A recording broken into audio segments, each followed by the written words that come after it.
लेकिन नहीं, ये शहर अब मेरे काबिल नहीं। Absolute cinema.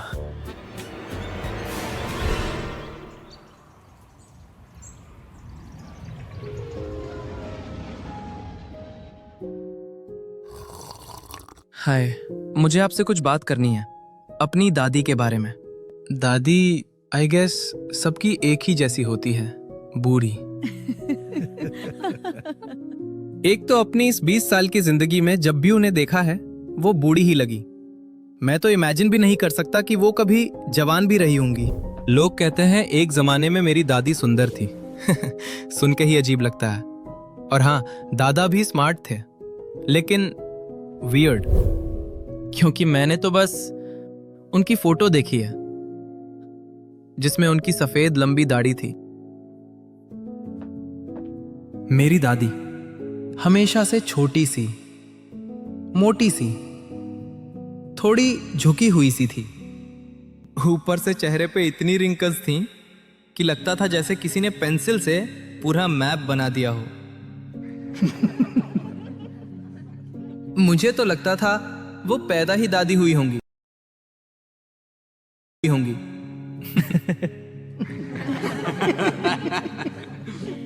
You know, for me, she could never have been pretty, but she was always beautiful.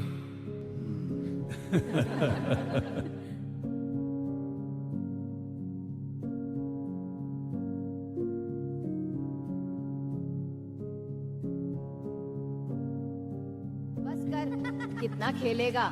मेरी सबसे पहली दोस्त, क्योंकि जब मैं छोटा था तो मेरे पेरेंट्स शहर चले गए थे और रह गए थे बस मैं और दादी। चल अब सो जा चुपचाप, नहीं तो कल फिर स्कूल नहीं जाएगा। नहीं, मैंने नहीं सोना। ठीक है, फिर भूल ले जाए तो मुझे मत बोलना।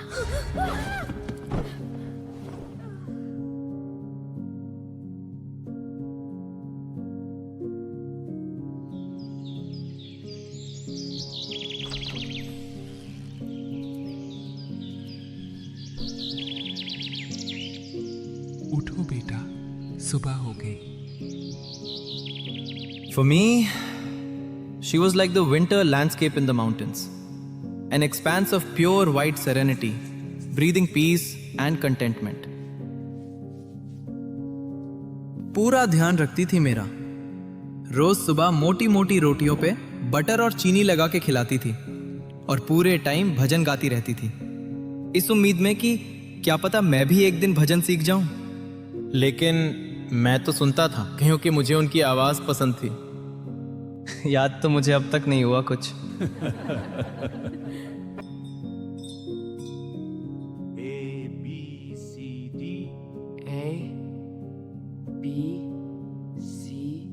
जब मैं दादी के साथ वापस आता था तब भी गांव के कुत्ते हमारा इंतजार कर रहे होते थे। लेकिन फिर मम्मी पापा हमें शहर ले गए और वहीं से हम दोनों दूर होने लगे। अब मैं इंग्लिश स्कूल जाने लगा था, लेकिन अकेले मोटर बस में बैठ के, और यहाँ तो कुत्ते भी नहीं थे, इसलिए दादी ने चिड़ियों को खिलाना शुरू कर दिया था।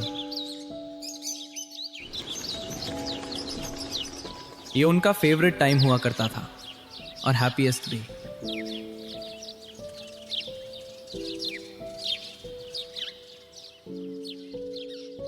हाँ जी, क्या पढ़ाई हुई आज? ज्यादा कुछ नहीं, बस ग्रेविटी और आर्किमिडीज प्रिंसिपल। बेचारी को साइंस समझ नहीं आती थी। उन्हें लगता था ये सब पढ़ूंगा तो भक्ति में ध्यान नहीं लगा पाऊंगा। नाराज रहने लगी थी। ऊपर से म्यूजिक भी सीखने लगा था और दादी का मानना था कि ये गाना बजाना अच्छे लोगों के काम नहीं है, तो और भी नाराज हो गई। उस दिन के बाद दादी और कम बोलने लगी। उम्र बढ़ी और अब मुझे पढ़ाई के लिए विदेश जाना था।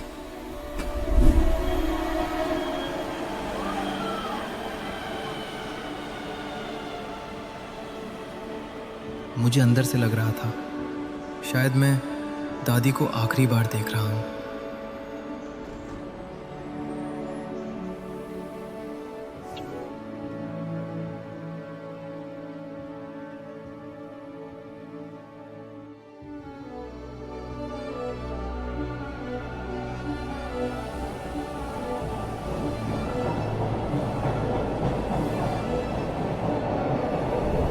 5 साल बाद मैं वापस आया। मुझे लगा दादी अपने पोते से मिलने के लिए मरी जा रही होगी, लेकिन दादी बिल्कुल नहीं बदली थी।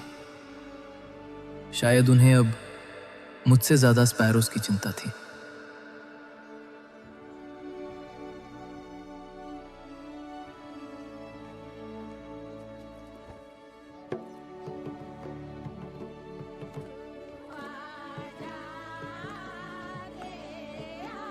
मैंने पहली बार दादी को प्रेयर स्किप करते देखा।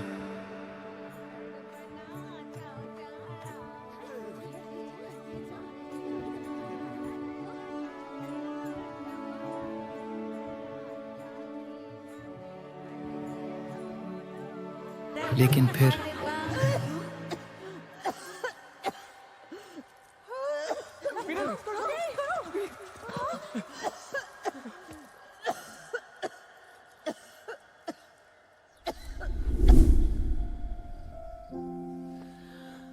मेरे जाने का वक्त आ गया है बेटा। अपनी दादी को भूल तो नहीं जाएगा ना? नहीं दादी। कितना कुछ बताना था दादी को।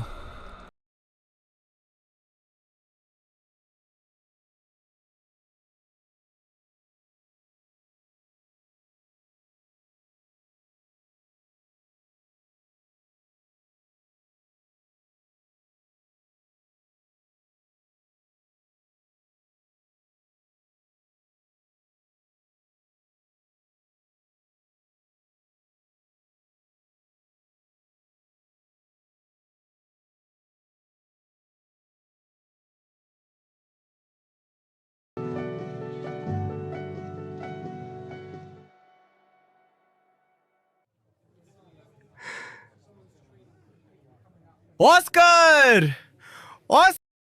Oscar!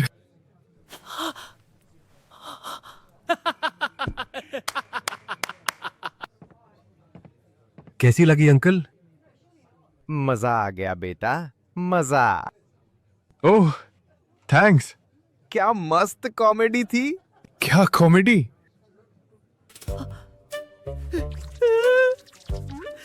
Thank you, bye bye.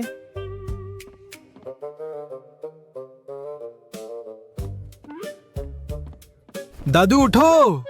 Uncle आपको कैसी लगी?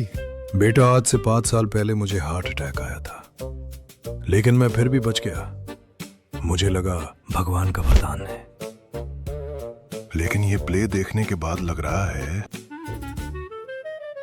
हार्ट अटैक ही ठीक था बेटा।